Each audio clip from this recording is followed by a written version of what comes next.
नमस्कार दोस्तों। दोस्तों, अपन रीट भर्ती परीक्षा 2020 के लिए पढ़ेंगे सामाजिक अध्ययन।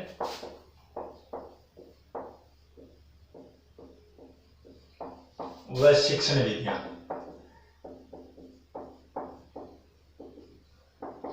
देखो, रीट भर्ती परीक्षा में सबसे जो इम्पोर्टेंट रहती है, सबसे जो महत्वपूर्ण रहती है, वो शिक्षण विधियां रहती हैं या साइकोलॉजी बताई जाती है। क्योंकि जीके तो बच्चा पढ़ता आता है, जब पुलिस की तैयारी करता है वो शुरू से ही पढ़ता आता है। वो हिस्ट्री भी पढ़ता रहता है, ज्योग्राफी भी पढ़ता रहता है, वह पॉलिटिकल साइंस भी पढ़ता रहता है, इकोनॉमिक्स भी पढ़ता रहता है, कल्चर भी पढ़ता आता है। लेकिन यहाँ आते आते जब वो पहली बार रीट की तैयारी करता है तो उसके सामने सबसे बड़ी समस्या आती है, एक तो शिक्षण विधियों की, और दूसरी जो सबसे बड़ी समस्या आती है वो मनोविज्ञान की आती है।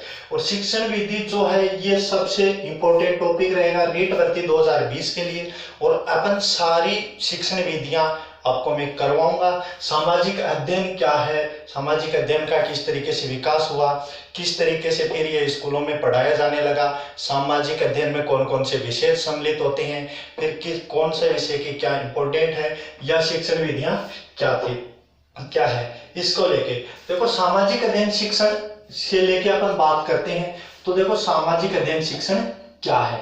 देखो, सामाजिक अध्ययन शिक्षण का किस तरीके से तो विकास हुआ, किस तरीके से सामाजिक अध्ययन शिक्षण फिर एक विषय के रूप में विकसित हुआ, किस तरीके से फिर ये विद्यालयों में पढ़ाया जाने लगा। देखो, अपन बात करते हैं जब पहले जब मनुष्य था तो मनुष्य दो ही बातों को लेकर विचार करता था, और या तो मनुष्य दो ही बातों पर लेकर विचार करता था या मनुष्य दो ही बातों को लेकर अध्ययन करता था। वो दो बातें कौन सी है? पहली बात होती है कि वह मनुष्य किस पर अध्ययन करता था, ईश्वर पे या प्रकृति पे। मनुष्य दो ही बातों को लेकर अध्ययन करता रहता था कि ईश्वर को किस तरीके से प्राप्त किया जाए, या प्रकृति क्या है, प्रकृति को किस तरीके से खुश किया जाए। मनुष्य इन्हीं दो बातों को लेकर अध्ययन करता रहता था, इन्हीं दो बातों के लेकर विचार करता रहता था। मनुष्य के दिमाग में हमेशा यही चीज चलती रहती थी, ईश्वर क्या है, प्रकृति क्या है। देखो, ईश्वर क्या है इसको किसी ने नहीं देखा, लेकिन मनुष्य बार बार सोचता रहता था कि ईश्वर क्या है, इसको मैं किस तरीके से प्राप्त कर सकता हूं। तो सबसे पहले मनुष्य दो बातों को लेकर अध्ययन करता रहता था कि ईश्वर क्या है या ईश्वर को किस तरीके से प्राप्त किया जाए। तो एक काल आया था वैदिक काल, एक काल आया था वैदिक काल। और वैदिक काल एक ऐसा काल था जिसमें भारत की शिक्षा का डंका पूरे विश्व में बज रहा था, या अपन ये कह सकते हैं कि वैदिक काल में भारत पूरे विश्व में भारत शिक्षा गुरु या विश्व गुरु के रूप में जाने लगा था।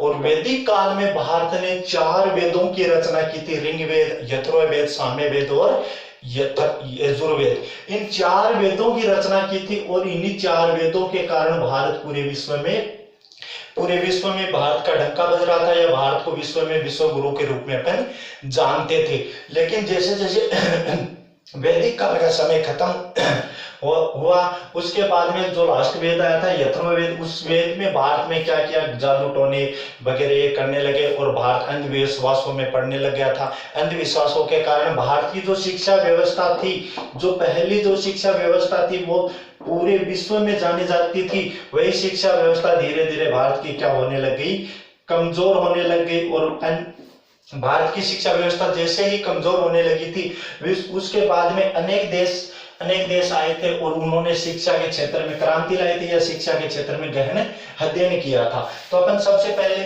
अपन बात करते हैं कि मनुष्य जब दो ही बातों का अध्ययन करता था, पहली बात थी ईश्वर और दूसरी क्या थी, प्रकृति। यही दो ही बातों का अध्ययन करते थे। तो उस समय यूनान जो देश था, जो है शिक्षा के क्षेत्र में उभर के आ रहा था, और यूनान के एक दार्शनिक हुए थे, और उस दार्शनिक का नाम है सुकरात। यूनान के एक विद्वान हुए थे सुकरात, और सुकरात ने पहली बार कहा था, सुकरात ऐसा विद्वान था जैसे इसने पहली बार जो शिक्षण व्यवस्था है, या जो अपने स्कूलों में जो शिक्षण पढ़ाया जा रहा है, जो स्कूलों में शिक्षण व्यवस्थाएं पढ़ाई जा रही हैं, या किस पाठ्यक्रम को किस तरीके से स्कूलों में पढ़ाया जा रहा है, इसका पहली बार विचार करने वाला व्यक्ति कौन था? सुकरात था। सुकरात के मन में ये विचार आया था कि किस तरीके से स्कूलों में बच्चों को पढ़ाया जाने लगे, या अपन ये कह सकते हैं कि स्कूलों में जो व्यवस्था या स्कूलों में जो अपन पढ़ा रहे हैं उसका जनक अगर किसी को कहे तो वो किसको कह सकते हैं अपन? सुकरात को कह सकते हैं। सुकरात कहाँ का वैज्ञानिक था या कहाँ का विद्वान था? सुकरात यूनान का विद्वान था और उसके मन में पहली बार विचार आया था कि मनुष्य सिर्फ ईश्वर और प्रकृति के पीछे लगा हुआ है, ये दो ही बातों का अध्ययन करना चाहता है या दो ही बातों का ज्ञान लेना चाहता है, जबकि मनुष्य को क्या करना चाहिए? मनुष्य को स्वयं का अध्ययन करना चाहिए कि मनुष्य क्या है। सुकरात वह व्यक्ति था जिसने कहा था कि मनुष्य को स्वयं के प्रति विचार करना चाहिए। किसके प्रति विचार करना चाहिए? स्वयं के प्रति। और सुकरात वह व्यक्ति थे जिसने क्या कहा था कि मनुष्य को मनुष्य का अध्ययन करना चाहिए।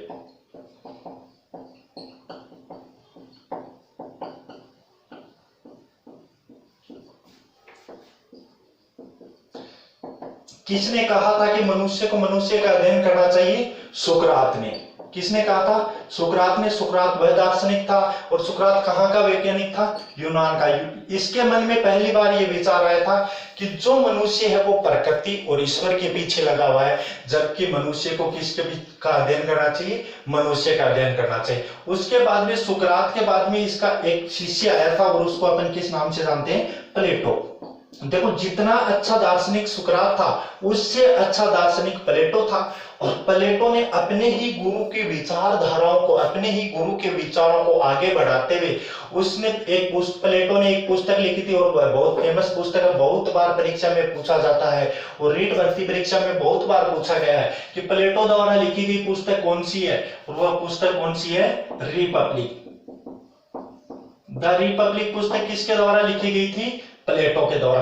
प्लेटो ने, जब सुकरात ने कहा था कि मनुष्य का अध्ययन करना चाहिए, मनुष्य को किसका अध्ययन करना चाहिए? मनुष्य के, उसी विचारधाराओं को आगे बढ़ाते हुए प्लेटो ने कहा था और 3 शब्द दिए थे प्लेटो ने, और प्लेटो ने कहा था कि ईश्वर, प्रकृति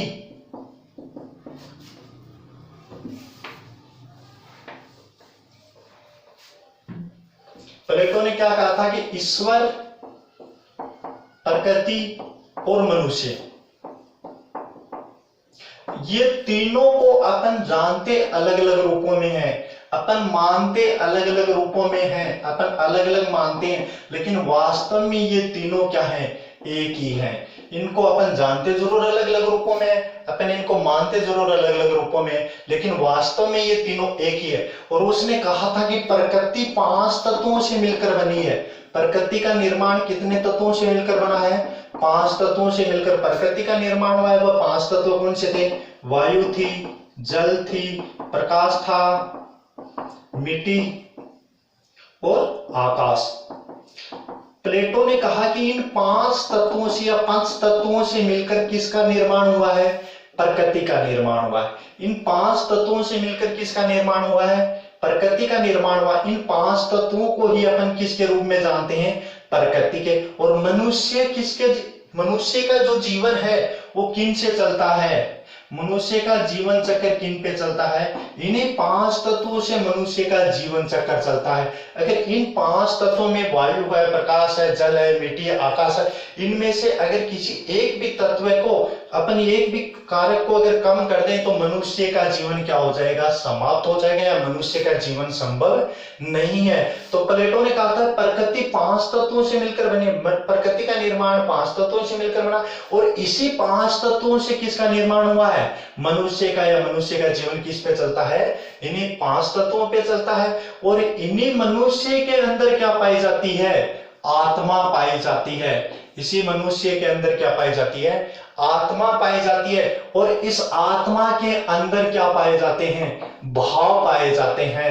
और इन्हीं भावों के कारण वो किसी परम सत्ता को, वह किसी परम सत्ता को क्या मानता है? ईश्वर मानता है। तो क्या कह सकते हैं? प्रकृति का निर्माण किन से मिलकर हुआ है?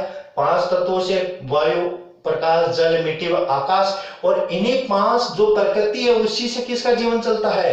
या अपन ये कह सकते हैं इन्हीं 5 तत्वों से किसका जीवन चलता है? मनुष्य का। और इस मनुष्य के अंदर क्या पाई जाती है? आत्मा। देखो दोस्तों, आत्मा को किसी ने देखा नहीं है, आत्मा को अपन क्या कर सकते हैं? महसूस कर सकते हैं। अपन किसी व्यक्ति को कहते हैं कि मैं तेरे से इतना प्यार करता हूं या मैं तेरे से इतनी नफरत करता हूं, अपन उसको तोल नहीं सकते कि 10 किलो प्यार कर रहा है या 2 किलो वह नफरत कर रहा है। उसको अपन महसूस कर सकते हैं, बहुत अधिक नफरत कर रहा है, बहुत अधिक प्यार कर रहा है। आत्मा को किसी व्यक्ति ने देखा नहीं है, उसी आत्मा के अंदर क्या पाए जाते हैं, भाव पाए जाते हैं, और उन्हीं भावों के कारण मनुष्य क्या करता है, किसी परम सत्ता को क्या मानता है, ईश्वर मानता है। इसीलिए प्लेटो ने कहा था कि प्लेटो ने क्या कहा था, आत्मा ही क्या है, परमात्मा है। आत्मा ही क्या है, परमात्मा है। तो ये परिभाषा किसने दी थी, आत्मा ही परमात्मा की परिभाषा देने वाला वैज्ञानिक कौन था, प्लेटो है। प्लेटो ने क्या कहा था कि ईश्वर, प्रकृति और मनुष्य, इन तीनों व्यक्तियों को, ये तीनों चीजों को अपन जानते अलग अलग रूपों में, अपन मानते अलग अलग रूपों में, लेकिन ये तीनों वास्तव में एक ही है या एक दूसरे से जुड़े हुए। इन तीनों में से किसी एक चीज को कम कर दिया जाए तो एक दूसरे चीज अपने आप ही क्या हो जाएगी, समाप्त हो जाएगी। अगर प्रकृति नहीं रहेगी तो मनुष्य नहीं रहेगा, और मनुष्य नहीं है तो अगर मनुष्य में अगर आत्मा नहीं पाई जाएगी तो वह कि आत्मा या मनुष्य में पाए जाने वाले आत्मा के भाव अगर समाप्त हो जाएंगे तो वह किसी परम सत्ता को ईश्वर नहीं मानता है। वह आत्मा में पाए जाने वाले भावों के कारण वह किसी परम सत्ता को क्या मानता है, आत्मा, वो सॉरी ईश्वर मानता है। इसीलिए प्लेटो ने क्या कहा था, आत्मा ही क्या है, परमात्मा है। आत्मा ही क्या है, परमात्मा है।